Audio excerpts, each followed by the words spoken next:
Bienvenue dans cette capsule. Comment accepter les autres tels qu'ils sont? Parvenir à accepter les autres tels qu'ils sont, en fait, est l'un des plus grands défis de l'humain. Si vous observez ce qui se passe dans le monde, tous les problèmes de l'humain sont toujours liés, en fait, à une non-acceptation de l'autre.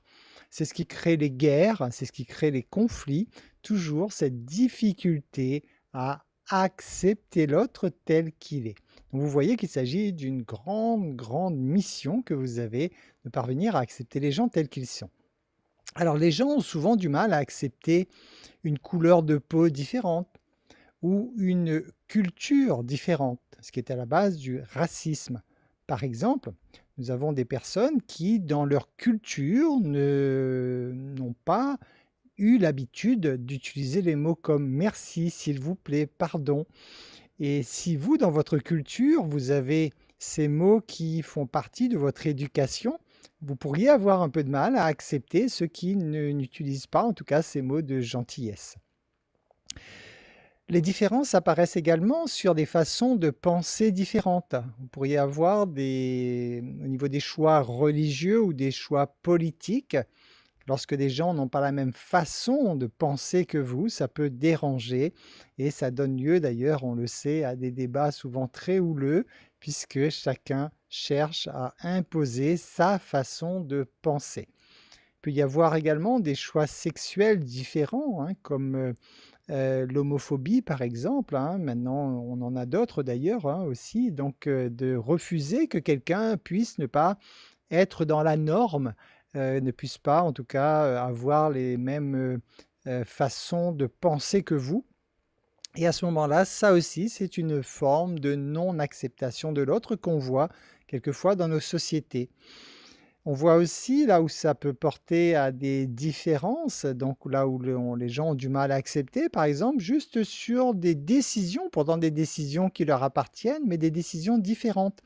Nous sommes en plein dedans, par exemple, une décision de se faire vacciner ou pas. Est-ce qu'il est important de savoir si une personne fait ce choix et surtout, est-ce qu'il est important de vouloir prouver à l'autre que votre décision est la bonne? Effectivement, vous avez bien compris que ça concerne chacun et chacun est libre de ses propres décisions, mais c'est le genre de choses qui font que les gens ont du mal à accepter l'autre. Souvent, les gens ont du mal à accepter l'autre également lorsque l'autre fait un métier, du moins un type de métier différent.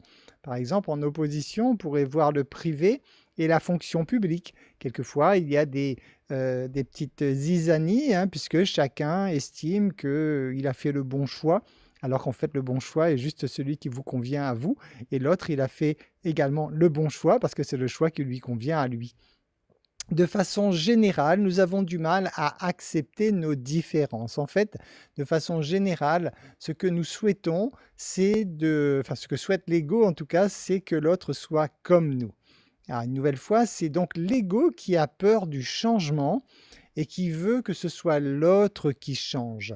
Ça, c'est important de l'observer autour de vous en voyant que lorsque l'ego ne veut pas changer, donc parce que qui dit changement dit peur, donc risque, donc l'ego ne veut pas changer et il va tout faire pour que le changement ce soit à l'autre de le faire pour que lui ne prenne pas ce risque.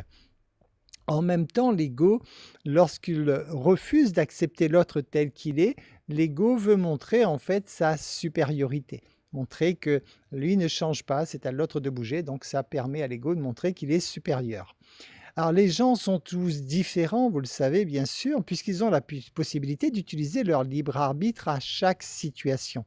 Imaginez deux enfants qui naissent en même temps, peut-être même des jumeaux quelquefois, qui vont avoir tout au long de leur vie des expériences. Et ces expériences, l'enfant qui deviendra adulte aura à chaque nouvelle situation la possibilité d'utiliser son libre arbitre. C'est-à-dire que sur chaque situation, il pourra apprécier ou pas. Ce qui fait qu'au bout d'un moment, ces deux enfants n'auront plus la même façon de voir la vie, de voir les choses, parce que leur libre arbitre sera intervenu à chaque fois. Et c'est cela, en fait, qui crée le charme également. En fait, ce qui vous dérange chez l'autre, ce n'est que le reflet de ce qui vous dérange chez vous. comme vous avez du mal à voir à l'intérieur de vous, la vie a fait un système où vous allez voir en fait chez l'autre tous les défauts que vous voyez chez l'autre, ce sont des choses que vous refusez d'accepter pour vous-même. Donc ce sont des blocages internes que vous avez. Accepter les autres, c'est donc avant tout s'accepter soi. Alors, les différences qu'il y a en fait lorsque deux personnes ne sont pas d'accord entre elles, donc c'est qu'elles sont différentes, mais ces différences, sont essentielles pour la créativité et également pour la beauté de ce monde. Imaginez un monde où tout le monde penserait pareil, tout le monde agirait pareil, ce serait un monde complètement fade. Donc cette différence, en fait, il faut vraiment la voir comme une complémentarité et une occasion qui nous est donnée d'évoluer. Parce que c'est uniquement justement lorsque nous apprenons à observer le point de vue de quelqu'un d'autre que nous pouvons avancer, évoluer dans la vie. Alors, pourquoi accepter les autres tels qu'ils sont? Évidemment, première raison, c'est pour ne plus souffrir. Vous savez que toute souffrance est liée à de la non-acceptation. À chaque fois que vous souffrez dans votre corps et dans votre âme aussi, bien sûr, mais à chaque fois que vous êtes en résistance, c'est là que vous souffrez. Donc, juste d'accepter les autres, ça veut dire sortir de votre résistance et donc déjà arrêter de souffrir. Pourquoi le faire également? Pour générer davantage d'énergie d'amour. Vous savez, dans ce monde de dualité, il n'y a que deux types d'énergie, l'énergie d'amour qui donne la vie et la peur qui détruit. Donc plus vous allez émettre de cette énergie d'amour autour de vous, et bien plus vous allez donc provoquer de l'électromagnétisme et cet électromagnétisme va en fait affecter tout ce qu'il y a autour de vous, va affecter le monde de façon générale puisque tout est composé d'électromagnétisme autour de nous. Lorsque des gens fournissent une énergie négative, sachez que cette énergie s'accumule dans ce qu'on appelle un égrégore d'énergie négative, de même qu'il y a l'égrégore d'énergie positive, l'énergie d'amour. Et bien cet égrégore d'énergie négative impacte souvent bien inconsciemment le monde autour de nous. Alors pourquoi le faire également? Parce qu'il s'agit de la nouvelle expérience de l'humanité. L'humain a eu plusieurs stades d'évolution et nous avons eu à découvrir à un moment le monde de l'ego. C'était essentiel pour que nous puissions comprendre que nous existons à part entière, que nous sommes des consciences individuelles. Donc ce monde est maintenant derrière nous et nous entrons maintenant donc dans cette nouvelle ère, ce nouveau monde énergétique où nous devons cette fois maintenant comprendre que tout est composé de la même chose. Et c'est en cela que lorsque nous apprenons à accepter l'autre tel qu'il est, nous apprenons à créer des harmonies dans ce nouveau monde.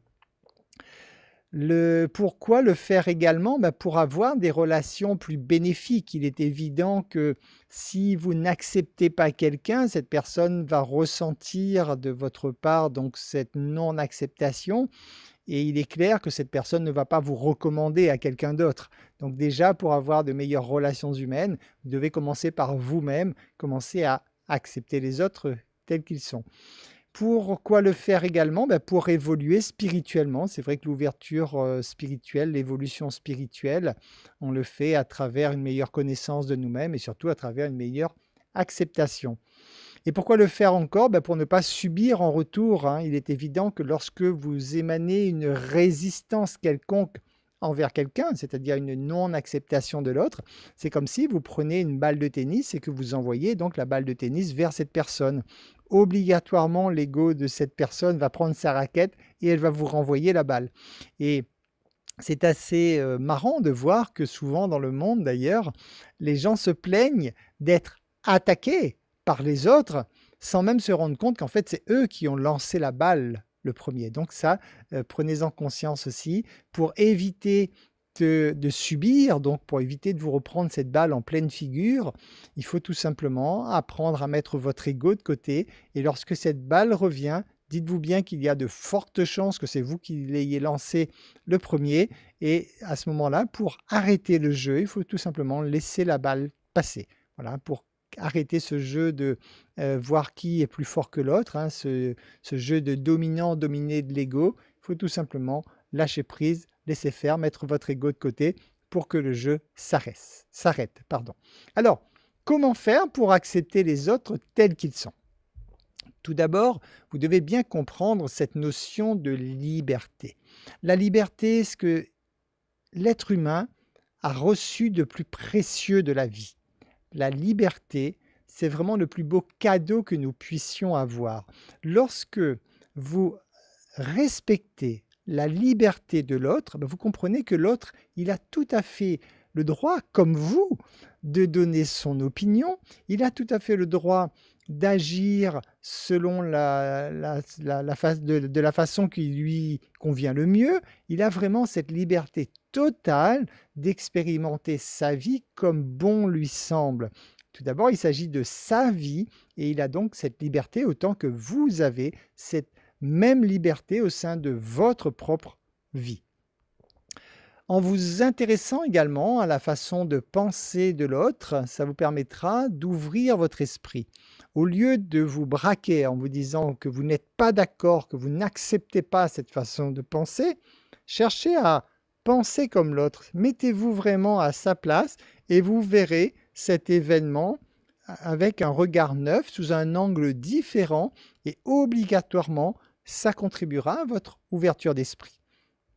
Apprenez également à remettre en cause votre notion du bien et du mal. Alors, c'est un sujet délicat et pas toujours évident à expliquer. La notion du bien et du mal, comme elle est perçue aujourd'hui, souvent, majoritairement, c'est qu'il y a une liste d'actions référencées dans bien et une liste d'actions référencées dans mal.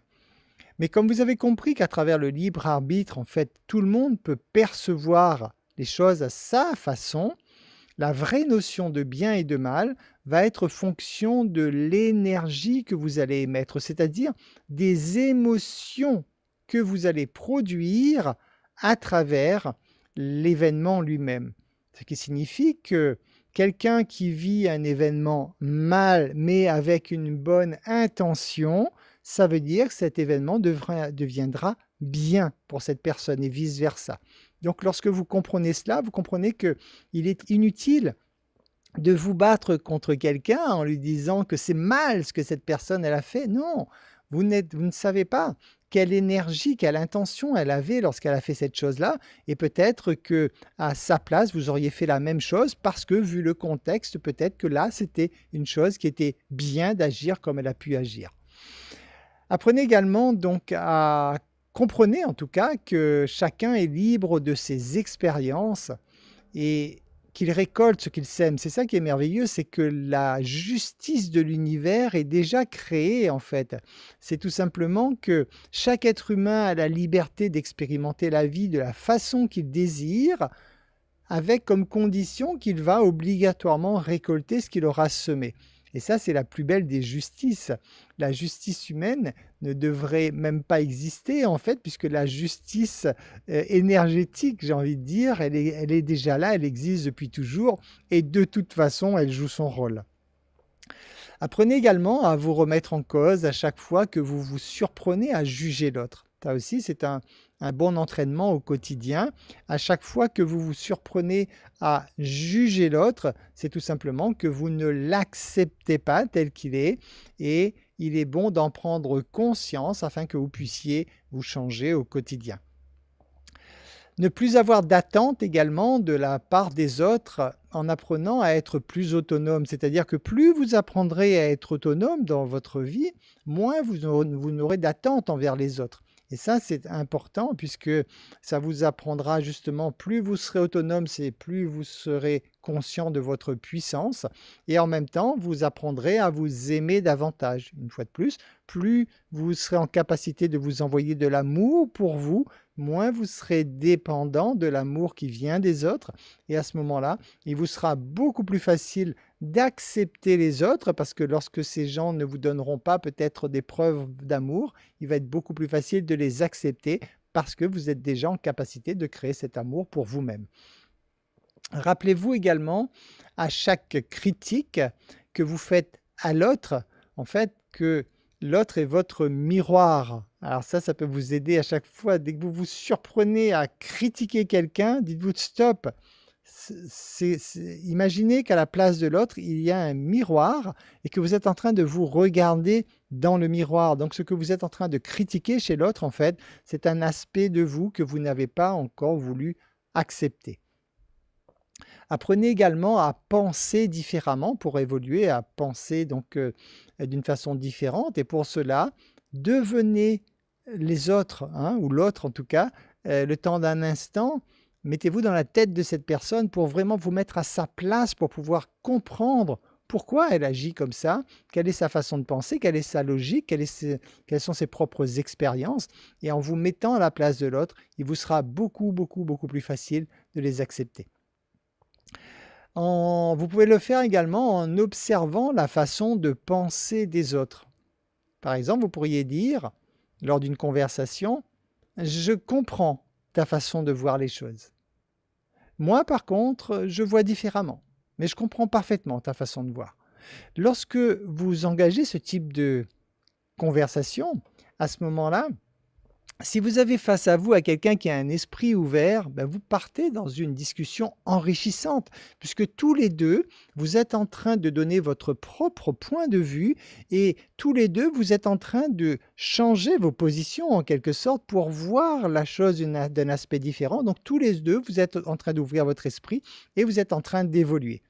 Naturellement, si vous êtes face à quelqu'un qui ne veut absolument pas changer sa façon de voir les choses, ça veut dire que vous êtes face à quelqu'un qui a un esprit fermé et à ce moment-là, le débat est complètement inutile parce que de toute façon, ça ne servira strictement à rien de vouloir prouver quoi que ce soit à l'autre, hein, puisque de toute façon, si l'autre ne veut pas ouvrir son esprit, il va rester campé sur ses positions et ça ne sert strictement à rien donc de gaspiller de l'énergie à entrer dans des débats inutiles. Et pour terminer, ne cherchez pas à imposer votre façon de penser. C'est important, comprenez toujours que votre façon de penser et votre propre perception, ce sont les perceptions que vous avez eues au cours de votre vie. Donc, ces croyances que vous avez nourries en vous, elles vous sont propres. Et à ce moment-là, dites-vous bien que vous devez toujours préciser qu'il s'agit de votre façon de penser et en aucun cas, ne cherchez pas à imposer cela à l'autre parce que sinon, en le faisant, vous allez inconsciemment chercher à lui priver de ce qu'il a de plus précieux, c'est-à-dire sa liberté de penser d'une façon différente de la vôtre. Et en faisant cela, automatiquement, vous allez avoir l'ego en face qui va se réveiller et cette personne va se braquer et vous n'aurez pas le bon résultat. En tout cas, vous n'aurez pas une bonne communication avec cette personne. Voilà, j'espère que ces conseils vous seront utiles afin d'avoir de meilleures relations avec les autres et que vous aurez compris en tout cas l'importance de travailler sur cet aspect. Je vous dis à très bientôt dans une nouvelle capsule.